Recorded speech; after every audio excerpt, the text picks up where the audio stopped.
అతడు మొత్తం కుటుంబ పరిపాలన అనేకంటే కూడా కుటుంబ రాజరికం. ఈ చర్చికి వచ్చే వాళ్ళంతా బానిసలు అయిపోతున్నారు. ఇది ఎక్కువ శాతం జరుగుతుంది. వాళ్ళంతా రాజులు. ఎందుకు ఇలా జరుగుతుంది అన్నది మీకు తెలియాలి. మీ ద్వారా మొత్తం క్రైస్తవాన్ని కూడా తెలియాలి. ఉదాహరణకి కలవరి టెంపుల్ సతీష్ కుమార్ని తీసుకుందాం. ముసుగుల గుద్దులాట ఎందుకబ్బా, బాగా నోటెడ్ ఉంది మీకు ఆ పేరు. అంటే పోలీస్ డిపార్ట్మెంట్కి ఎవడు దొంగ తెలుసు. అవును, మీకు same at the same time మీకు కూడా సేమ్ టైం. నేను బైబిల్ లేఖనాలు మాత్రమే, ఈ బైబిల్ మాత్రమే క్రైస్తవ్యాన్ని పరిపాలించాలి. మనుషులు కాదు, మనుషుల అభిప్రాయాలు కాదు, మనుషుల పద్ధతులు కాదు, వ్యక్తిగత మనిషి కాదు క్రైస్తవ్యాన్ని పరిపాలించాల్సింది బైబిల్ మాత్రమే అనే దాని మీద స్టాండ్ అయిన వ్యక్తిని నేను. మంచి కోట్ చెప్పారు. ఇలాంటి నాకు దీనికి వ్యతిరేకంగా ఉన్నటువంటి దొంగలందరూ లిస్టు తెలుసు. మీరు ఇంతకుముందు అన్నారు 100 మందిని చెప్తాను, నేను 200 మంది చెప్తాను ఈ దొంగలందరూ.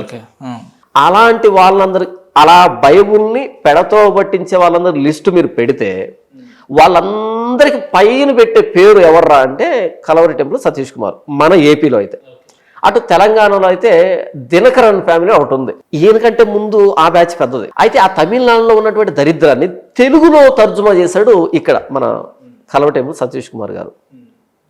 అటు బెల్లంపల్లిలో ప్రవీణ్ కుమార్ గారు. వీళ్ళని చూసినటువంటి చోటా మోటా వాళ్ళందరూ కూడా వీళ్ళని రోల్ మోడల్గా పెట్టుకున్నారు. ఇదేదో బాగుంది కదా అని.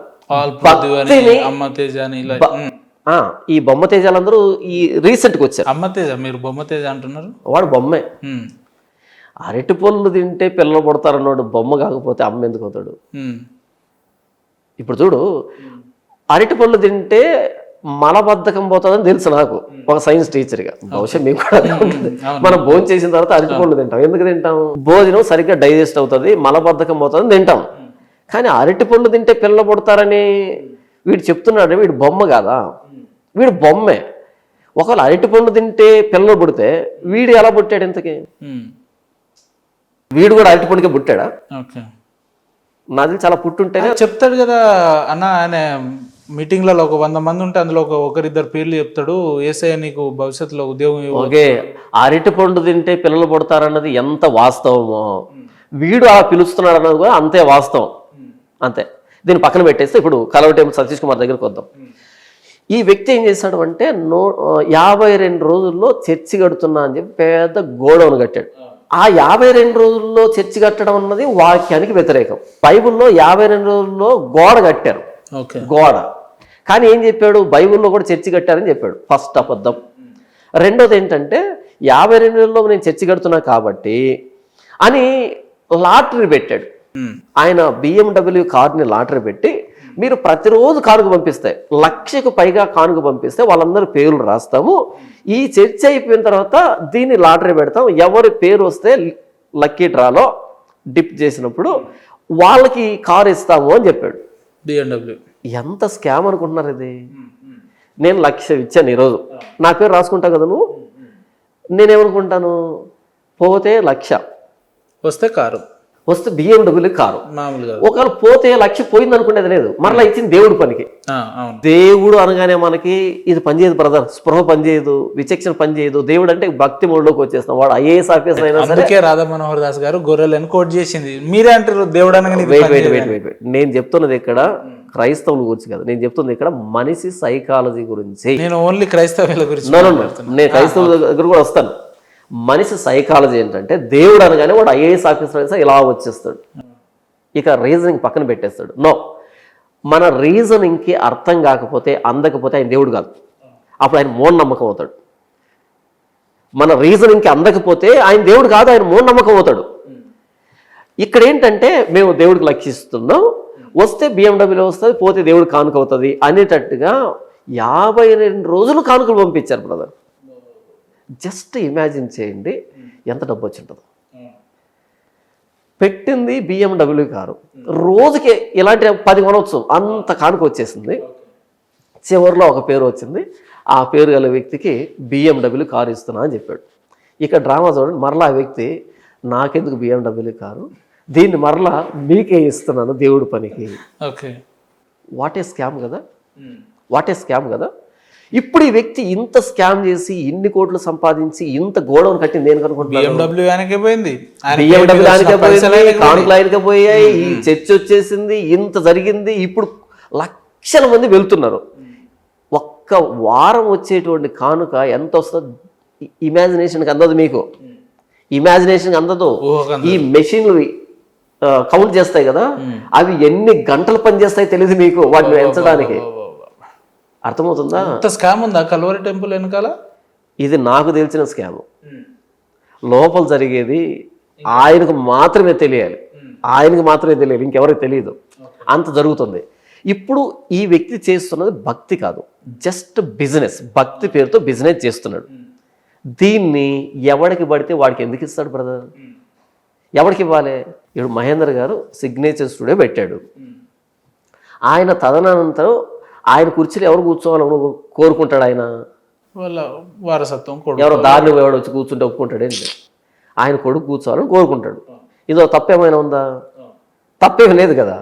అలాగే కలవరి టెంపుల్ సతీష్ కుమార్ కూడా ఆయన బిజినెస్ చేస్తున్నాడు కాబట్టి, భక్తిని బిజినెస్గా మార్చుకున్నాడు కాబట్టి, ఆయన ఒక ఎంపైర్ని స్థాపించాడు కాబట్టి, సామ్రాజ్యాన్ని స్థాపించాడు కాబట్టి, ఆయన కొడుకే ఆ ఎంపైర్ని రూల్ చేయాలనుకుంటాడు. మరి బిజినెస్ చేస్తున్నప్పుడు క్రైస్తవ సమాజం ఎందుకు ఆయనని ఇంతలా ఆరాధిస్తుంది? ఎందుకు నమ్ముతలేరు? లేదంటే ఆయన చెప్పిన మాటలు ఎందుకు నమ్ముతున్నారు? లేదంటే ఈయన ఇలా స్కామర్ అని చెప్పి ఎందుకు వాళ్ళు నమ్ముతలేరు అంటున్నాం. Very good brother. మీరు స్కూల్కి వెళ్ళి వెనకాల భుజాన టెక్స్ట్ బుక్లు అన్నీ వేసుకొని బ్యాగులో స్కూల్కి వెళ్ళి అలా స్కూల్ని చుట్టూ తిరిగి 4 వైపులో చూసి ఒక చెట్టు కింద కూర్చొని ఇలా ఇంటికి వచ్చేస్తున్నారు అనుకోండి. 1 సంవత్సరానికి మీకు చదువు అబ్బుతుందా? ఏం చేయాలి? లోపలికి వెళ్ళి టెక్స్ట్ బుక్లు ఓపెన్ చేసి ఆయన చెప్పేది వింటే కదా మీకు వస్తుంది, చదువు వస్తుంది. చాలామంది క్రైస్తవులు ఏంటంటే ఈ బైబుల్ని చర్చికి తీసుకుని వెళ్తారు బ్రదర్. దీన్ని చర్చికి తీసుకుని వెళ్తారు, మరలా తీసుకుని వస్తారు, అంతే. దీన్ని ఒక ఐడి కార్డు లాగా తీసుకుని వెళ్తారు, తీసుకుని వస్తారు.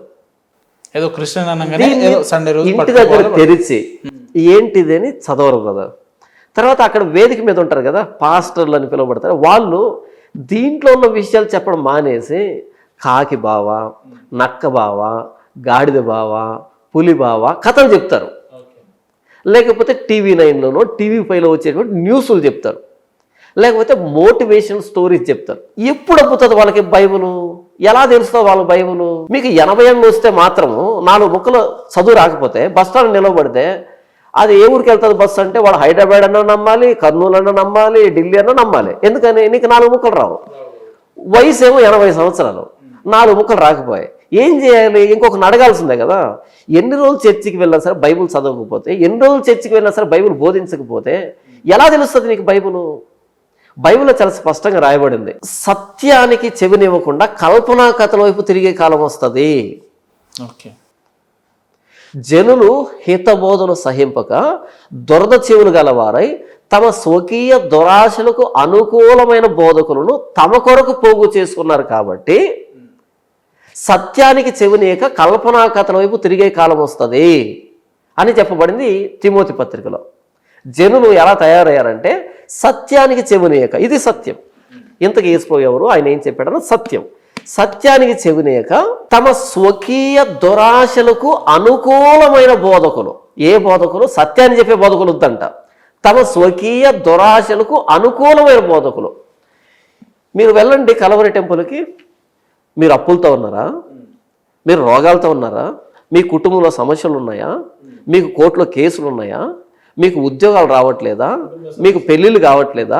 మీకు పిల్లలు పుట్టట్లేదా కదా? ఈ బైబిల్ అంతా తిరగేయండి. అలాంటి ఒక మొక్క ఇక్కడ ఉంటే కనుక నేను వదిలిపెట్టేస్తాను యేసుప్రభు. కల్వరి టెంపుల్ ఇలాంటి బుక్ ఉండదా? నేను అదే అంటున్నాను అబ్బా. బ్యాగులో టెక్స్ట్ బుక్లు వేసుకొని బడి చుట్టూ తిరిగి వస్తే రాదు చదువు. ఈ బైబిల్ని వేసుకొని అలా వీళ్ళు ఇలా వస్తుంటే రాదు. నువ్వు కథలు చెప్పుకుంటూ, నేను అదే అంటున్నాను, పిల్లలు లేక బాధపడుతున్నారా అని బైబిల్లో లేదబ్బా. రోగాలతో బాధపడుతున్నాను బైబిల్లో లేదు. అప్పులతో బాధపడుతున్నావు బైబిల్లో లేదు. ఉద్యోగం రాక బాధపడుతున్నావు బైబిల్లో లేదు. విడాకులు రాక బాధపడుతున్నావు బైబిల్లో లేదు. కానీ పొద్దున్న లేస్తే చాలా మంది పాస్టర్లు ఇలానే ఎగ్జాంపుల్ చెప్తారు కదా. నేను అదే అంటున్నా, వాళ్ళు పాస్టర్లు అని ఎలా అంటున్నావు అంటున్నా. అరే వాళ్ళు చెప్తున్నారు, మీ వాళ్ళు నమ్ముతున్నారు, ఇంకా మాకేం తెలుసు. నన్ను ఏం చేయమంటావు దానికి? అదే నా బాధ, అదే నా బాధ. అదే పాస్టర్లు కాని వాళ్ళంతా పాస్టర్లు అని పేరు తగిలించుకొని సమాజాన్ని భ్రష్టు పట్టించేస్తున్నారు. ఇప్పుడు రాధా మనోహర్ దాస్ ఎలాగైతే నా ధర్మం కోసం పోరాడుతున్నా అని హైందవ ధర్మాన్ని దారుణం చేస్తున్నాడో, టార్గెట్ చేస్తున్నాడు. మీరు ఇటు రాకండి. ఇప్పుడు మా ఇంట్లో ఉన్న లోపాలు మీరు క్రిస్టియానిటీలో ఉన్న లోపాలని మాట్లాడడానికి బాగానే ఉంటది కానీ లేలే, ఎందుకు ఈ వ్యక్తిని ప్రస్తావిస్తున్నా అంటే ఈ వ్యక్తి హైందవుడు కాకపోయినా ఈ వ్యక్తి క్రైస్తవ కాలంలో చూపించి క్రైస్తవం తిడుతున్నాడు. అది నా బాధ. తప్పులేదు కదా. ఇప్పుడు క్రైస్తవ్యంలో చాలా మంది దొంగ పాస్టర్లు ఉన్నారు, ఇగో ఇలా ఇన్కమ్ సోర్స్ రిసీవ్ చేసుకుంటున్నారని మీరే అన్నారు. ఆయన కూడా అదే రకంగా చెప్తున్నారు. క్రైస్తవులో ఉన్నటువంటి నకిలీ పాస్టర్ల గురించి 2019 నుంచి నేను ఫైట్ చేస్తున్నాను. నాలాంటి చాలా మంది ఫైట్ చేస్తున్నారు. మేము ఎండగడుతున్నాం, అదే పని మీద ఉన్నాం. నీకేంటి పని? నీ ఇంట్లో నీ చీపురు పెట్టుకొని ఊడ్చుకో. మా ఇంట్లో మా చీపురుతో మేము ఊడ్చుకుంటాం. మా ఇంటికి నువ్వు చీపురు తీసుకొచ్చావు అనుకో, రోకలు తీసుకొని అర్ధం మీద పగల కొట్టాల్సి వస్తుంది. అది విషయం. నా ఇంటిని నేను శుభ్రం చేసుకుంటా, మీ ఇంటిని నువ్వు శుభ్రం చేసుకో. నీ దగ్గర లేరా నకిలీ వ్యక్తులు లేరా? వాళ్ళ గురించి మాట్లాడబ్బా, అది నీకు మర్యాద కనిపిస్తుంది. నా ఇంట్లో ఉన్నట్టు నకిలీ వాళ్ళ గురించి నేను మాట్లాడుతున్నాను, కేసులు పెట్టించుకున్నాను, పోలీస్ స్టేషన్ చుట్టూ తిరుగుతున్నాను, కోర్టు చుట్టూ తిరుగుతున్నాను. నేను ఇక్కడ కూర్చున్నాను, కలవటెంపుల్ సతీష్ కుమార్ అని పేరు పెట్టానా, దినకర్ అని పేరు పెట్టానా, బెల్లంపల్లి ప్రవీణ్ కుమార్ పేరు పెట్టానా, ఈ బొమ్మ తేజ అని చెప్పానా? నేనే కదా చెప్పాను. ఇక నువ్వెందుకు మాట్లాడతావు నా ధర్మం గురించి, నా విశ్వాసం గురించి? నువ్వు మాట్లాడినప్పుడు మనోభావాలు దెబ్బతింటాయి. ఇప్పుడు నేను మాట్లాడాను అనుకో, నేను పాస్టర్ని కదా, నా సమాజం ఏమనుకోదు, ఆయన బైబిల్లో ఉన్న చెప్తున్నాడు అని వీళ్ళు జాగృతం ఏమంటారు, ఎడ్యుకేట్ అవుతారు. అది నువ్వు వచ్చి మాట్లాడేవనుకో బాగోదు. ఒక వ్యక్తి అంటాడు క్రిస్టియానిటీకి ఒకవైపే చూసిరు కాయను, రెండో వైపు చూపిస్తామని ఒక వ్యక్తి అంటాడు, రండ్ర నా కొడుకలారా వేసేస్తామని ఒక వ్యక్తి అంటాడు. వీళ్ళు పాస్టర్ల ముసుగులు ఉన్న గుండాలా, రౌడీలా, లేదంటే ఏంది, ఏమన్నా ఇంకిత జ్ఞానం ఉందా, చదువు ఏం చెప్పాలి? ఎవరైతే ఏమంటారు మా క్రైస్తవం జోలికి వస్తే నరికేస్తాం, పొడి చేస్తాం, కరి చేస్తాం అంటున్నారు, వాళ్ళు పాస్టర్లు కాదు, వాళ్ళు క్రైస్తవులు కాదు. వాళ్ళ స్వలాభం కోసం రెచ్చగొట్టే వ్యాఖ్యలు చేస్తున్నారు, అంతే. రెచ్చగొట్టే వ్యాఖ్యలు చేస్తున్నారు. కొంతమంది ఒక చెంప కొడితే రెండో చెంప చూపించని చెప్పిన యేసు ప్రభువుని నమ్ముకొని అవతల వ్యక్తికి భౌతికమైన దాడికి ప్రేరేపిస్తున్నాము అంటే క్రైస్తవులు ఎలా అవుతాం? ఇది బేసిక్ అబ్బా, ఇది ఫండమెంటల్ ప్రిన్సిపల్. ఇది ఇప్పుడు నేను గాంధేవాదిని అని చెప్పి క్వార్టర్ ఎత్తాను అనుకో, కాంట్రడిక్షన్ కదా.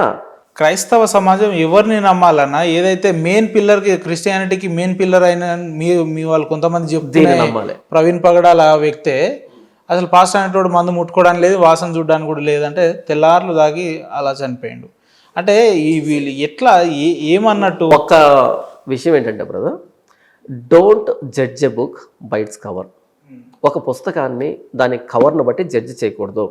ప్రవీణ్ పగడాల గారు, లేకపోతే జాన్ పాలో, లేకపోతే మాథ్యూనో, లూకో, వీళ్ళు తప్పు చేస్తే క్రైస్తవం చెడ్డదని కాదు.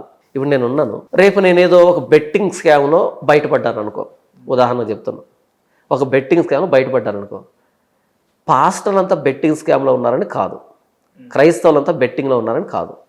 జాన్ పాల్ అనే వ్యక్తి బెట్టింగ్లో దొరికాడు, అంతే. ఎవరో తాగారు, అది ఆయన వ్యక్తిగతం, మిగతా వాళ్ళ సంబంధం లేదు. అది ఆ వ్యక్తిని చూపించి మొత్తం వ్యవస్థని అలాగే చిత్రీకరిస్తే అది ఇమ్మెచ్యూరిటీ. ఆ వ్యక్తి చెప్పే మాటలు వేల మంది విని మారొచ్చు, కానీ ఆ వ్యక్తి అనుసరించే పద్ధతులు మాత్రం సంబంధం లేదంటారు, అంతేనా? ఇప్పుడు ఎగ్జాంపుల్, నేను తప్పు చేసిన అండి, మీలాంటి వాళ్ళు ఏమంటారంటే, అయినా నిన్ననే ఏం లాభం లేదు, మీ తల్లిదండ్రులు మిమ్మల్ని సరిగా పెంచలేదు అన్నట్టు ఎగ్జాంపుల్, రైట్? ఇప్పుడు పాస్టర్ అనేటోడు ఆయన తప్పు చేస్తే ఆయన నిన్ననే ఏం లాభం లేదు, నువ్వు నమ్ముకున్న ధర్మం అలాంటిది అని అనడంలో తప్పేముంది అంటున్నా. మంచి ప్రశ్న అడిగారు. నేను ప్రారంభం నుంచి ఇలాంటి వ్యక్తులందరూ అడుగుతున్నా కదా, రాధా మనోహర్ దాస్ లాంటి వ్యక్తులని ఏమంటున్నా అంటే, నేను నమ్ముకున్న బైబిల్లో తప్పు ఉంటే చూపించు అని అడుగుతున్నా, సవాల్ చేస్తున్నా. నేను నమ్ముకున్న బైబిల్లో తప్పు ఉంటే నీకు చేతనైతే ఒక్క తప్పు చూపించు. ఒక్కటి కాదు, అసలు తప్పుల తడగలో అదే బుక్కే ఉంది, కానీ అది అదే బయట కాదు మాట్లాడాల్సి ఉంది. నేనుగా సవాల్ చేసిన లిఖితపూర్వకంగా రాసి ఉంచిండు, అది నేను మీకు నాకు తెలిసి ఇంటర్వ్యూ అయిపోయిన తర్వాత లిఖితపూర్వకంగా రాశాడు. నేను దాన్ని తీసుకొని గాల్లో చెప్పమంటావా ఏంటి? ఎవరికి చెప్పాలి? నేను ఆయనకి చెప్పండి, ఏముంది, ఆయన పట్టుకొచ్చి కూర్చోబెట్టండి అంటున్నా నేను. అదే నేను అంటున్నా, ఆయన ఆయన పట్టుకొచ్చి అక్కడ కూర్చోపెడితే రాధా మనోహర్ దాస్ గారితో డిబేట్ రావడానికి సిద్ధంగా ఉన్నారు క్లియర్ కట్ గా అయితే. సిద్ధంగా కదా ఎప్పుడెప్పుడు అని ఎదురు చూస్తున్నాను. మొట్టమొదటి సిగ్నేచర్ స్టూడియో ఇంటర్వ్యూలో మహేందర్ గారిని అడిగాను, దయచేసి ఆ మేధావిని తీసుకొచ్చి అక్కడ కూర్చోబెట్టండి. ఆయన ఏమన్నాడు మరి మహేంద్ర గారు? మహేందర్ గారు అడిగి ఉంటారు, ఆ వ్యక్తి రానని ఉంటాడు అంతే. చెప్పలేదా నియమ నిబంధనలు కొన్ని ఉన్నాయని చెప్పి? నేనున్నా బ్రదర్. ఇప్పుడు మీరు నాకు ఫోన్ చేశారు ఇంటర్వ్యూకి రమ్మని, మీ అర్హతలు నేను ఏమైనా అడిగానా? అంటే మీకు తెలుసు కదా, నేను అడిగానా? మీకు తెలుసు కదా నా అర్హత ఏందనేది. నేను ఏమంటున్నానంటే మన ఇద్దరం కూర్చున్నాం ఇక్కడ, అవును.